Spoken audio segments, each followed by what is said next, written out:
What does this say, Xander? My spirit animal is a sloth. Yeah, what do we know about sloths? They're slow. They're slow.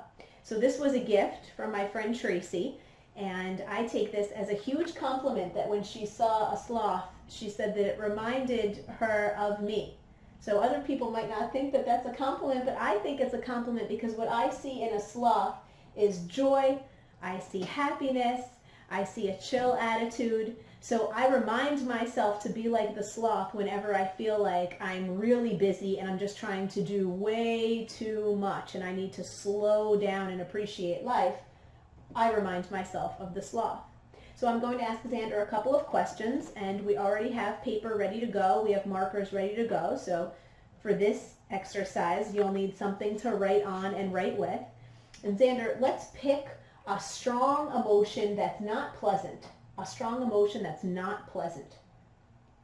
Envy. Envy. All right, that's a complex one. You could tell Xander has done this exercise before.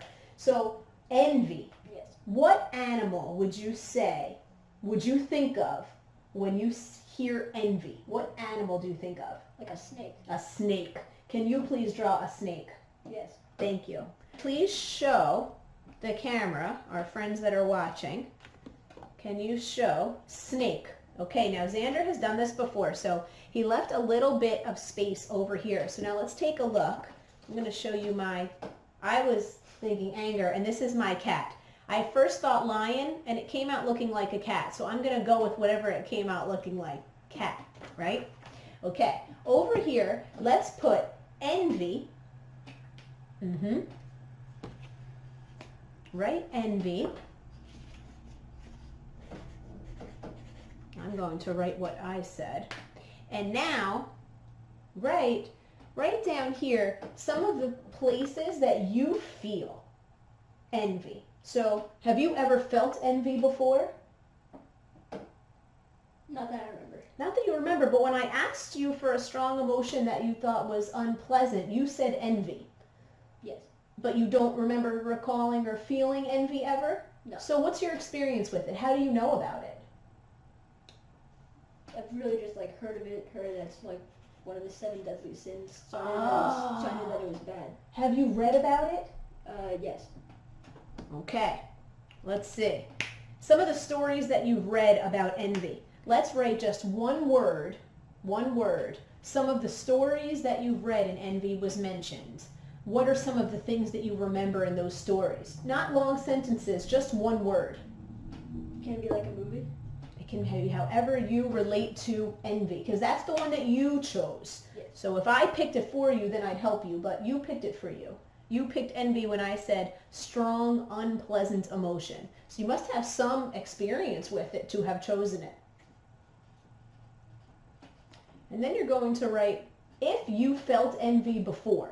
So as you read the word envy, as you read what you've written, where in your body starts to talk to you? Does your stomach start to talk to you? Does your heart start to talk to you? Where in your body starts to talk to you? Since Xander is still writing, I'll show you mine. Anger is what I picked. The animal that anger reminded me of was a cat, and I have an experience with that. There was a very angry cat out on my back deck not too long ago, a wild cat, so that's why I picked cat. The cat made sounds that I'd never heard out of a cat before. The cat was very angry, seemed like very territorial. And then places or situations where I felt anger is, yesterday I really wanted cookies. I went into the kitchen and there weren't any left, so I wrote cookies. Yesterday I did yard work and it seemed like I was never going to be done. It felt like I had to continue to do more and more, and that started to make me angry. And then the place that I knew I felt anger was right here in my stomach. That's how I knew I felt it. So would you mind, please, pick up yours? What is the strong, unpleasant emotion that you chose? Turn it that way, please. Envy. Envy. What animal does envy remind you of? Snake. Why? Because like if a snake feels envy, it can always like take its revenge. Like if it's venomous, it can bite somebody or something. Oh, really good description. I feel that. I feel like I've heard that in stories before too. Yeah, okay, and what are some of the words that when you said envy, you said you've never felt it before, but it's the emotion that you chose, so let's go with it, okay? So what are the words that reminded you of envy? I remember it was one of the 7 deadly sins. Okay. And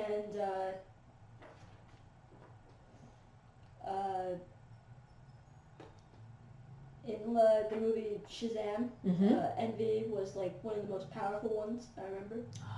Pleasant or unpleasant? Very unpleasant. Very unpleasant. I don't know if you've seen that movie, but it's worth watching. Continue. What are some of the other words you wrote? Villain. From Shazam? Yes. Mm-hmm. And then, like one place where if I would have felt envy, I think it would be like my hand. What do you think your hand would do if you felt envy? Like, punch. Oh, very good. Like revenge punch. Like Yeah. envyful revenge. I love that. All right. Now, whatever envy is to you, turn over your piece of paper. What's the opposite? What's the opposite? Write down the opposite. Envy is Can I the... use a different color? You absolutely can. Yeah, this is all for use. There's all those markers in front of you. It's helpful to have a lot of different colors, maybe even different colored paper to really help get inspired. What is the opposite of envy? So if envy is unpleasant, the opposite is going to be pleasant. So we're not going to go for another unpleasant one. Yes. We're now going to go for a pleasant one, the opposite of envy. I'm going to do the opposite of anger. And the animal that you think of when you identify what the pleasant opposite of unpleasant envy is. And now, just like we did on the other side, you're identifying what you think the opposite is. So write down the pleasant opposite emotion. The pleasant opposite emotion of envy. Write that word down. You've already identified the animal. Can it be like a small word, like 2 words? Absolutely. Like I don't know. It's the feeling. Yes. So if you need more than one word to identify the feeling, that's fine, okay? The opposite of envy. I just peeped what he wrote and I absolutely love it. It's very, very wise. And now the animal that's affiliated with that. And now let's show. Now I went one step further. My first one was anger. The opposite of anger for me is calm. The animal that I associate with calm is my spirit animal, the sloth that I love so much. And then a few of the things that I associate with being calm are loose. And that's definitely the opposite because anger makes me very tight. I get very tight like this when I'm angry. So when I'm calm, I get very kind of loose and chill. Just like my buddy here who's so loose and chill, he looks like he's going to fall off. I'm not great at drawing a sloth and I wanted to really give him justice. So I just wrote the word sloth there so you would know. And the words associated, loose, happy, slow. And then where I feel that is in my whole body. I feel loose and calm in my whole body. So Xander, tell me the opposite of envy is? I wrote at peace. Okay, cool. And the animal I associated with was like a house cat because house cats are usually very pleasant and don't really care about anything. What are some sounds that they make? Purring. House cats purring. So let's write purring on there. Purring. Can you purr? No. I don't know what sounds sloths make. I think they just eat and chew. Yeah, I think it's just the chewing when they leave. Yeah, loose and happy chewing. Yeah, I think they eat eucalyptus. Mm-hmm. Like on an Australian thing, I think. Yeah, Australian. So you're writing purring. Purring. And then you're going to write where in your body you feel at peace. When you feel at peace, where in your body do you feel it? Think of the cat. Think of the cat. I'm thinking of the sloth. I get very loose and chill.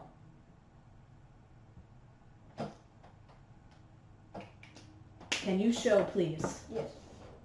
What did you choose? What part of your body do you feel at peace? I did my legs because when cats are usually like calm, they usually lay down and they don't use their legs too much. So if I'm at peace and I'm like a cat, then I'll lay down and be at peace. When you're at peace, where in your body do you feel it? My legs, because cats, when they're at peace, they usually just chill and lay down on couches and stuff. That's awesome. So, And one more time, what sound does the at peace animal make? purring. Purring. My at peace, calm, chill animal eats. That's our exercise for today. I like to call this one, what is your spirit animal? And the spirit animal really doesn't have to be one animal all of the time. Each of your emotions can identify with a different animal. So we first went through anger. Xander went through envy. The opposite, the pleasant opposite to the unpleasant emotion, anger, was calm for me. For Xander, it was At peace. at peace.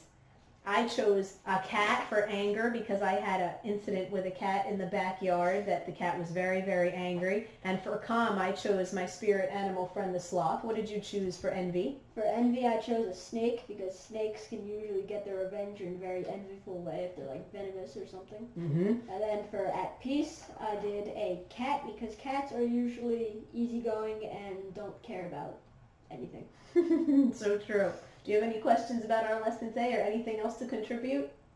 No. Thanks for participating. What's your spirit animal? It's a game I like to play. Fun If you game. have, thank you. If you have any questions, you could visit us at theintegratedmind.com. Also, theintegratedmind /teachable.com has opportunities for you to work directly with myself, inspired by my friends like Xander. We'll see you next time. Bye-bye.